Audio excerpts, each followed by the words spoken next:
Hi friends, welcome to workshop. Friends, இப்போ நம்ம பார்த்துட்டு இருக்குது வந்து சாம்சங் சிங்கிள் டோர் ஃப்ரிட்ஜு. இது ப்ராப்ளம்னா கூலிங் எல்லாம் நல்லா வருது. கீழே வந்து இவங்க டெய்லி தண்ணி முன்னாடி வந்துட்டு இருக்குது, அதை கவனிக்காமல் இருந்திருக்கிறாங்க. கிளாம்பும் போச்சு. அதுவும் இல்லாமல் வந்து இவங்க அப்படியே வந்து யூஸ் பண்ணியிருக்கிறாங்க. உள்ளே அப்படியே சும்மா ஸ்டாண்ட் மாதிரி நம்ம அந்த டோர் அப்படி வைக்கிறோம், எடுக்கிறது அந்த மாதிரி யூஸ் பண்ணதில் என்னாச்சு அப்படின்னா, அந்த ஃப்ரிட்ஜோட அந்த டோருக்கு கீழே பாட்டம் வந்து மொத்தம் பெரிய குழி மாதிரி ஆகிடுச்சு. அதுவும் இல்லாமல் அந்த கிளாம்பும் ஃபுல்லாக நமக்கு வந்து துருப்பிடிச்சு உடஞ்சி போச்சு.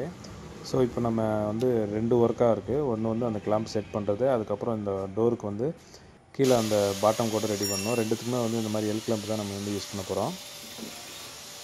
ஒரு எல் கிளாம்ப் வந்து நம்ம வந்து ஸ்ட்ரெயிட் தட்டிட்டு அதுக்கு வந்து ஒரு வாஷர் வந்து நம்ம வந்து வெல்டிங் பண்ணியிருக்கோம். அது வந்து நமக்கு வந்து அந்த ஃப்ரிட்ஜு டோர் பாட்டம் கீழே சரியாக போயிடும். அதுக்கப்புறம் வந்து இன்னொரு கிளாம்ப் வந்து நம்ம கொஞ்சோண்டு ஒரு 2 இன்ச்சு விட கொஞ்சம் கம்மி 1 இன்ச்சுக்கு அந்த மாதிரி நம்ம கட் பண்ணி வச்சுருக்கோம். ஒரு 60%க்கு கட் பண்ணியிருக்கோம். இதை வந்து நம்ம அந்த அப்படியே வந்து 90 டிகிரிக்கு வந்து நம்ம வந்து பெண்ட் பண்ணணும்.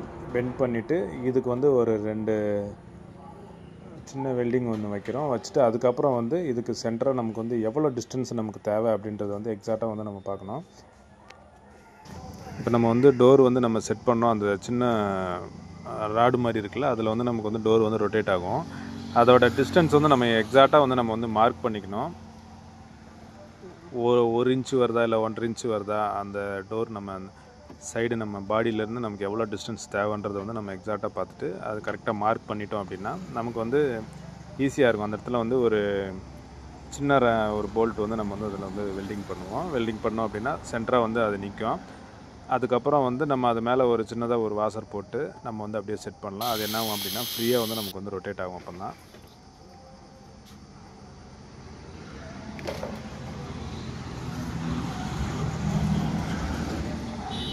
எவ்வளோ ஃப்ரீயாக உடையிற மாதிரி வந்துருச்சு. பொதுவாக வந்து இந்த மாதிரி ஒர்க் அப்படின்னா ஃபுல்லாக வந்து ஷீட் மெட்டல் எல்லாம் பண்ணி கீழேருந்து இதுக்கு முன்னாடி எல்லாம் பண்ணிகிட்ருப்பாங்க. இது வந்து கொஞ்சம் சிம்பிளாக பண்ணிக்கலாம். ஆனால் இதெல்லாம் வந்து கொஞ்சம் முன்னாடியே நம்ம அதாவது இந்த மாதிரி போகிறதுக்கு முன்னாடியே நம்ம வந்து பார்த்துட்டு இருந்தால் தான் நமக்கு வந்து ஸ்டாண்டர்டாக இருக்கும். என்ன தான் நம்ம தான் ரெடி பண்ணால் கூட ஒரு தற்காலிகன்ற மாதிரி தான். ஒரு 4-5 வருஷத்துக்கு வரலாம். தண்ணியே படாமல் யூஸ் பண்ணிகிட்டு இருந்தோம், நல்லா ஓரளவுக்கு செட் பண்ணோம் அப்படின்னா வரும் ரொம்ப வருஷம். ஆனால் அது இருந்தாலும் ஒரிஜினாலிட்டி வந்து போன மாதிரி தான் நமக்கு கணக்கு. ஸோ தண்ணியெல்லாம் படாமல் பார்த்துக்கணும். கீழே நமக்கு அந்த பாட்டம் பீஸ்க்கு அந்த இடத்துல வைக்கிறதுக்கெல்லாம் நம்ம வந்து நீட்டாக கிரைண்டிங் பண்ணியாச்சு. ஃப்ரிட்ஜ்லேயும் சரி இதுலேயும் சரி. மேலே அந்த ஃபிட் பண்ணோம் அப்படின்னா மேலே அந்த டோர் கிளாம்ப் நம்ம அவுக்க வேண்டியது இருக்கும். அவுத்துட்டோம் அப்படின்னா நம்ம அதில் வந்து செட் பண்ணி பார்க்கலாம். நமக்கு வந்து எவ்வளோ லென்த்து நம்ம வந்து கரெக்டாக வச்சு ஸ்க்ரூ பண்ணணும், டோரில் எவ்வளோ தேவைப்படும், இந்த ஃப்ரிட்ஜு பாடியில் நம்ம எவ்வளோ வச்சு நம்ம வந்து ஸ்க்ரூ பண்ணுன்றது வந்து எக்ஸாக்டாக தெரியும். அப்போ தான் கொஞ்சம் ஃப்ரிட்ஜு வந்து கொஞ்சம் சாய்ச்சிக்கிட்டு நம்ம வந்து அந்த டோர் வந்து நம்ம கரெக்டாக அந்த இடத்துல லாக் பண்ணி வச்சோம் அப்படின்னா கீடிங் எல்லாமே பக்காவாக இருந்தது அப்படின்னா டோர் வந்து கரெக்டாக நம்ம ஃப்ரிட்ஜு லாக் பண்ண எப்படி இருக்கும் அந்த மாதிரி வந்து நிற்கும். அதுக்கப்புறம் வந்து நம்ம இந்த கிளாம்ப் எல்லாம் வச்சு ஒரு வாட்டி செட் பண்ணிக்கலாம். எந்த இடத்துல நம்ம வந்து மார்க் பண்ணி இந்த கிளாம்ப் வந்து நம்ம ஸ்க்ரூ போடணும் அப்படின்றது வந்து தெரியும். ஏன்னா கீழே ஆல்ரெடி அந்த இடத்துல ஹோலோட அந்த பாட்டம் இருந்தது அப்படின்னா கொஞ்சம் ஒர்க் ஈஸியாக இருக்கும். இப்போ அது ஒன்றுமே இல்லை, நமக்கு வந்து காற்றுல வைக்கிற மாதிரி நம்ம வந்து நடுவில் வச்சுட்டு நம்ம கிளாம்ப் போட்டு செட் பண்ண வேண்டியது இருக்கும். அதனால் வந்து ஒர்க்கு கொஞ்சம் அதிகமாக இருக்கும்.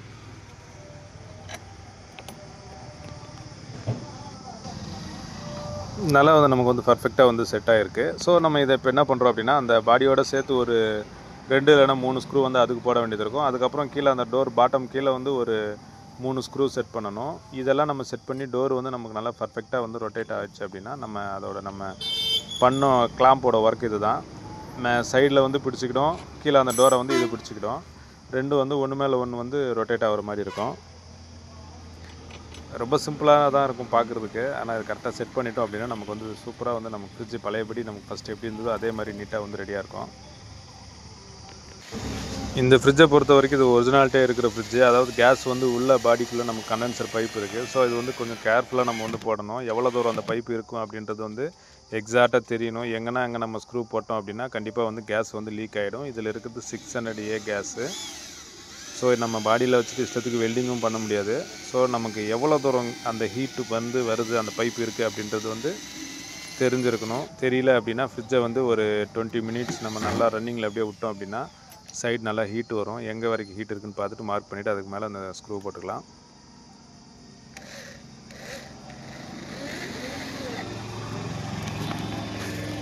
பாட்டம்லேயும் நமக்கு வந்து ஒரு 2 இல்லைன்னா 3 ஸ்க்ரூ போட வேண்டியது இருக்கும். 3 போட்டோம் அப்படின்னா இந்த கிளாம்பு டோரை பிடிச்சிக்கிடும். இன்னொரு கிளாம்பு இந்த டோரையும் சேர்த்து பிடிச்சிக்கிடும்.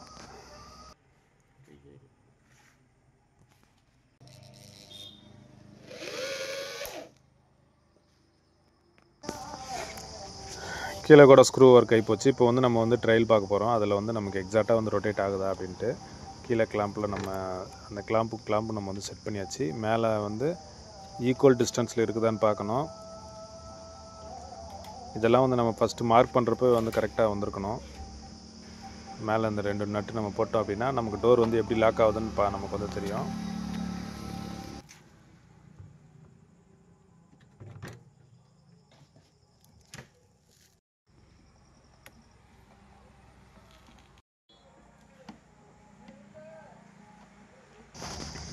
மேலே வந்து 2 நட்டு இருக்கும். அதனால் நம்ம ஃபுல் டைட்டு ஓரளவுக்கு வைக்கணும். வச்சா தான் வந்து நமக்கு வந்து டோர் வந்து ப்ளே இருக்காது. நமக்கு வந்து எக்ஸலண்ட்டாக வந்து லாக் ஆகுது. எந்த ஒரு அதாவது எக்ஸ்ட்ரா சவுண்டு கிடையாது. கீழே ஏன்னா வாசர் நம்ம போட்டிருக்கோம். அதில் வந்து நமக்கு நல்லா ஃப்ரீயாக ரொட்டேட் ஆகும்.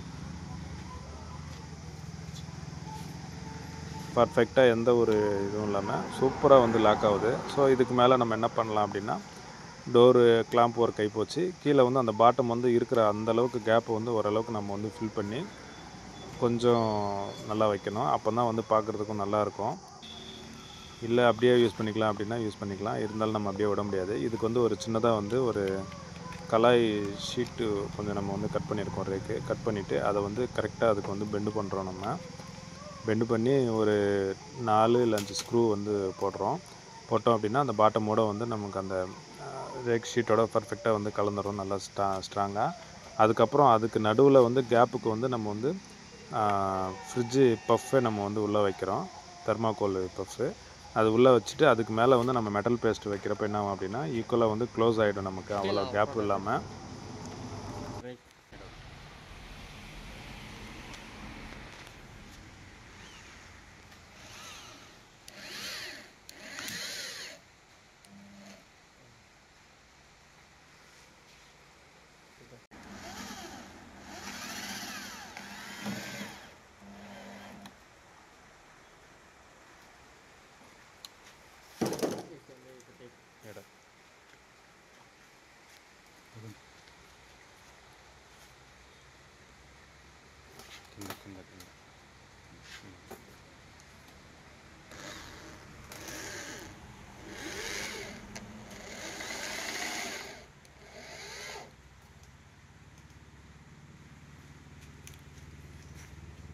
ஒருவேளை நமக்கு இந்த பஃப் கிடைக்கலன்னா கூட சாதாரண தெர்மாக்கோல்னால நம்ம வந்து வைக்கலாம். ஏன்னா நம்ம வந்து அவ்வளோ பெரிய கேப்புக்கு நம்ம வந்து மெட்டல் பேஸ்டெல்லாம் எதுவும் வைக்க முடியாது.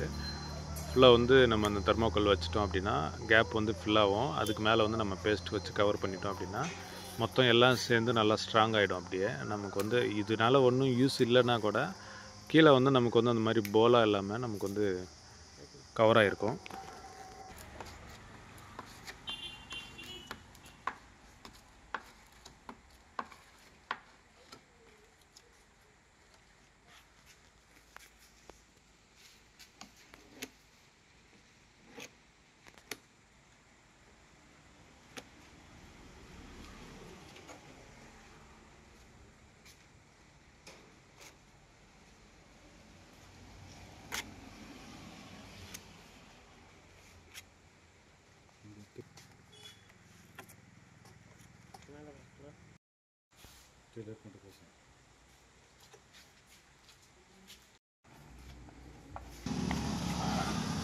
அந்த கேப் ஃபில் பண்ணி நம்ம வந்து திருப்பி வந்து நம்ம டோர் வந்து மாட்டியாச்சு. நமக்கு வந்து இதுக்கு முன்னாடி நம்ம ஆல்ரெடி பார்த்துட்டு தான் இந்த ரிசல்ட்டு நீட்டாக ரெடி ஆகிடுச்சு. இதுக்கு மேலேனா அந்த நம்ம கீழே நம்ம ஆல்ரெடி இப்போ ரேக்கு வச்சுருக்கோம்ல அதுக்கு மேலே கூட நம்ம வந்து ஒரு சின்ன பார்டர் மாதிரி நம்ம பெயிண்ட் போட்டோம் அப்படின்னா பார்க்குறதுக்கு ஒரே தான் ஈவனாக இருக்கிற மாதிரி இருக்கும். அதுக்கு வந்து நம்ம மேலே வந்து நமக்கு எவ்வளோ தூரம் தேவையோ அந்த அளவுக்கு வந்து நம்ம வந்து டேப் வந்து போடுறோம், பேப்பர் டேப்பு. இது மேலே அந்த பெயிண்ட் வந்து ஸ்டிக்கர் டைப் இதில் வந்து மேலே பேப்பர் டைப் ஒட்டியிருப்பாங்க. ஸோ அதனால் வந்து அவ்வளோ சீக்கிரத்தில் வந்து அது வந்து அந்த டேப்போடு சேர்ந்து வராது. ஸோ அதனால் ஒன்றும் பிரச்சனை இல்லை. சில்வர் ஸ்ப்ரே அந்த ரேக்குக்கு இது மிங்கிள் ஆகிற மாதிரி இருக்கும் நமக்கு.